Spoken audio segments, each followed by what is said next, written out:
പ്രിയപ്പെട്ട മുതഅല്ലിമീങ്ങളെ, ആലിമീങ്ങളെ, നമ്മൾ നൈമിഷികത്തിന്റെ പിന്നാലെ ഓടണ്ട. നമ്മൾ ഇൽമു മുറുകെ പിടിച്ചോ. ഇൽമിനേക്കാ വലുത് ദുനിയാവിലും ആഖിറത്തിലുമില്ല. ഇൽമു കൊണ്ട് ഉയരാൻ നോക്കിക്കോ, ഇൽമു വലുതാക്കാൻ നോക്കിക്കോ. അതിന്റെ ഖാദിമീങ്ങളായാലും രക്ഷയാണതോ.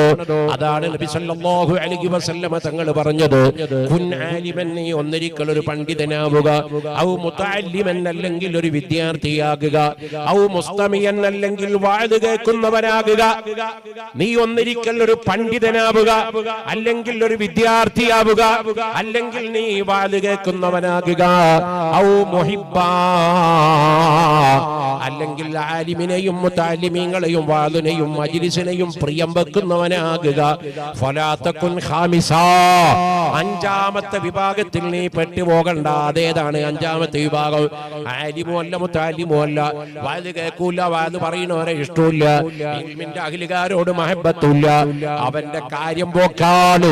മുത്തുനബി സല്ലല്ലാഹു അലൈഹി വസല്ലമ തങ്ങൾ പറഞ്ഞു, വലാ തകുൻ ഖാമിസാ, അഞ്ചാമത്തെ ലിസ്റ്റ് ബ്ലാക്ക് ലിസ്റ്റ് ആണ്, കറുത്ത ലിസ്റ്റ് ആണ്, അതിൽ പെട്ടുപോകണ്ട. ഇൽമിനെ ബഹുമാനിച്ചോ.